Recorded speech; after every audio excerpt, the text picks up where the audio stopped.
Bermuda triangle ये पूरी दुनिया की सबसे ज़्यादा मिस्टीरियस जगह है।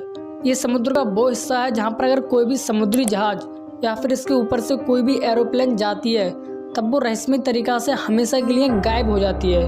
5 दिसंबर 1945 को यूएस नेवी के 5 टॉर्पीडो बॉम्बर विमान 14 क्रू मेंबर के साथ फ्लोरिडा से उड़ान भरते हैं। इस उड़ान को फ्लाइट 19 कहा जाता है।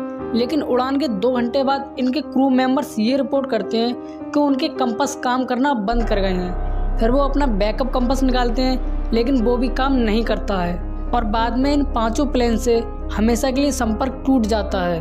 बाद में इन 5 प्लेनों से संपर्क करने की बहुत सारी कोशिश की जाती है लेकिन फिर कभी इन प्लेन से संपर्क नहीं होता है। फिर एक एयरप्लेन 13 क्रू मेंबर के साथ इन 5 टॉर्पीडो बॉम्बर विमान को ढूंढने के लिए जाता है। ये उस लोकेशन पर जाते हैं जहां पर इन 5 टॉर्पीडो बॉम्बर विमान से लास्ट टाइम संपर्क हुआ था और यहाँ से ही एक और समस्या खड़ी हो जाती है। ये प्लेन जाता तो है उन 5 टॉर्पीडो बॉम्बर विमान को ढूंढने के लिए लेकिन ये प्लेन खुद भी गायब हो जाता है। अब टोटल 6 प्लेन्स गायब हो चुके हैं, 5 यूएस नेवी के टॉर्पीडो बॉम्बर विमान और एक वो प्लेन जो इन 5 प्लेन्स के लिए ढूंढने के लिए जाता है। अब इस घटना के बाद सबके दिमाग में बस एक ही सवाल आता है कि आखिर इन हवाई जहाज़ों के साथ क्या हुआ। अगर ये गायब हो गए हैं तो कहाँ गायब हुए हैं और इनके गायब होने का कारण क्या है। इसी चीज़ को पता करने के लिए एक बहुत बड़ा सर्च ऑपरेशन चलाया जाता है जो कि उस टाइम का सबसे बड़ा सर्च ऑपरेशन था। लेकिन काफ़ी टाइम तक इस ऑपरेशन को चलाने के बावजूद भी ना ही तो किसी एयरक्राफ्ट का कोई मलबा मिलता है और ना ही किसी व्यक्ति की कोई बॉडी मिलती है। और आज के दिन तक इन हवाई जहाज़ों के बारे में किसी को कुछ नहीं पता कि ये कहाँ गायब हो गए और इनके साथ क्या हुआ था। और ये प्लेन जिस जगह पर गायब होते हैं उसे आज के टाइम में हम बरमूडा ट्रायंगल के नाम से जानते हैं। देखिए, एक बरमूडा ट्रायंगल है जो जहाज़ों को, हवाई जहाज़ों को निगल लेता है। बरमूडा ट्रायंगल बताया जाता है समुद्र का एक बहुत ही मिस्टीरियस हिस्सा।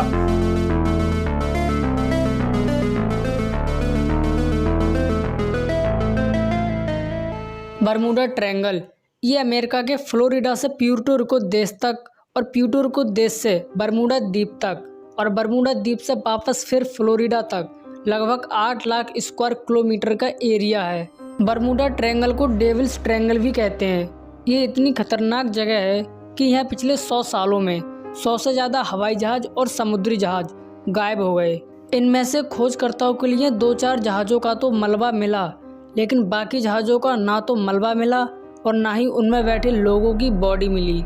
जी न्यूज़ की एक आर्टिकल के अनुसार यहाँ पर 2000 से ज़्यादा जलपोत और 75 से ज़्यादा हवाई जहाज गायब हो चुके हैं। बरमूडा ट्रायंगल अपने मिस्टीरियस फिनोमिना की वजह से इतना प्रसिद्ध है कि इसके ऊपर कई आर्टिकल लिखे गए, कई बुक्स लिखी गई, यहाँ तक कि मूवी मेकरों ने इसके ऊपर कई मूवी भी बनाई और कई कंप्यूटर गेम भी बने। कहा जाता है कि बरमूडा ट्रायंगल पर पहली घटना 1872 में हुई थी जब एक मैरी सेलेट नामक जहाज बरमूडा ट्रायंगल में गायब हो जाता है। ये घटना इतनी पुरानी है कि इस पर कुछ लोग विश्वास करते हैं और कुछ लोग विश्वास नहीं करते हैं। लेकिन 1918 में एक ऐसी घटना हुई जिसने सबको चौंका कर रख दिया।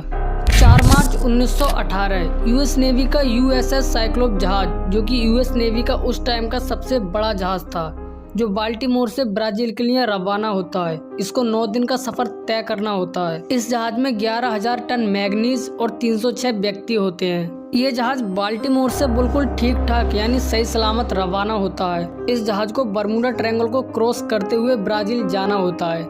लेकिन ये जहाज जैसे ही बरमूडा ट्रायंगल में आता है वैसे ही ये जहाज बिना किसी वार्निंग के गायब हो जाता है। इस जहाज की गायब होने की खबर सुनकर सभी लोग सोचों पड़ जाते हैं कि आखिर ये जहाज कैसे गायब हो सकता है। यूएस नेवी का एक इतना बड़ा जहाज, एक एडवांस शिप कैसे गायब हो सकती है। लेकिन आज के दिन तक ना तो इसके गायब होने का कारण पता है किसी को और ना ही इस जहाज का मलबा मिला और ना ही इस जहाज में बैठे लोगों की बॉडी मिली। और आज के दिन तक बरमूडा ट्रायंगल में ना जाने कितने समुद्री जहाज और हवाई जहाज गायब हो गए। इनमें से कुछ जहाज तो रिपोर्ट किए गए जिनकी लिस्ट आप विकिपीडिया पर देख सकते हो, लेकिन कुछ घटनाएं ऐसी भी हुई जो कभी रिपोर्ट ही नहीं की गई। 15 मई 2017 को एक हवाई जहाज 44,000 फीट की ऊंचाई पर बरमूडा ट्रायंगल के ऊपर उड़ रहा होता है। तभी अचानक यह हवाई जहाज रडार के संपर्क से गायब हो जाता है और इसका मियामी एयरपोर्ट से संपर्क भी टूट जाता है और यह हवाई जहाज फिर हमेशा के लिए गायब हो जाता है। और पिछले 100 सालों में यहाँ पर 100 से ज़्यादा समुद्री जहाज और हवाई जहाज गायब हो गए हैं। अब सवाल ये आता है कि आखिर बरमूडा ट्रायंगल में समुद्री जहाज और हवाई जहाज क्यों गायब होते हैं। वैज्ञानिकों का मानना है कि बरमूडा ट्रायंगल के नीचे मीथेन गैस के विस्फोट होते हैं। मीथेन गैस पानी की डेंसिटी को कमा देती है, जिसकी वजह से पानी के ऊपर तैरने वाली कोई भी चीज बड़े ही आसानी से पानी में डूब जाएगी। और अगर ये विस्फोट किसी जहाज के नीचे हुआ तब वो जहाज बिना किसी वार्निंग के बहुत ही जल्दी पानी में डूब जाएगा। बरमूडा ट्रायंगल का जो मानसून है वो ज़्यादातर खराब रहता है। यहाँ पर बड़े बड़े तूफान आते रहते हैं और यहाँ पर जो हवाएं हैं वो काफ़ी तेज़ स्पीड से चलती हैं। एक और कारण बताया जाता है कि बरमूडा ट्रायंगल का जो एरिया है वहाँ पर ट्रैफिक ज़्यादा रहता है और इसी वजह से ही वहाँ पर इन घटनाओं की संभावना बढ़ जाती है। सैटेलाइट से बरमूडा ट्रायंगल का इमेज लेने पर ये पता चलता है कि बरमूडा ट्रायंगल के ऊपर अजीब तरह के बादल हैं जिन्हें हेक्सागोनल क्लाउड कहा जाता है। इन बादलों में हवाएं काफ़ी तेज स्पीड से चल रही होती हैं और अगर कोई भी प्लेन इन बादलों में प्रवेश करता है और वो प्लेन उसी दिशा में उड़ रहा होता है जिस दिशा में हवाएं चल रही होती हैं, तब तो प्लेन की स्पीड काफ़ी तेज हो जाती है और उसे कंट्रोल करना भी काफ़ी मुश्किल होता है। और अगर प्लेन हवा के विपरीत दिशा में आएगा तब ये हवाएं उस प्लेन के लिए तोड़ देती हैं और पूरे प्लेन को नष्ट कर देती हैं। तो आज की ये वीडियो यहीं पर समाप्त होती है। अगर आपको वीडियो अच्छी लगी हो तो वीडियो को लाइक करना एंड कमेंट करके बताना वीडियो कैसी लगी हो, और हाँ, चैनल को सब्सक्राइब जरूर करना।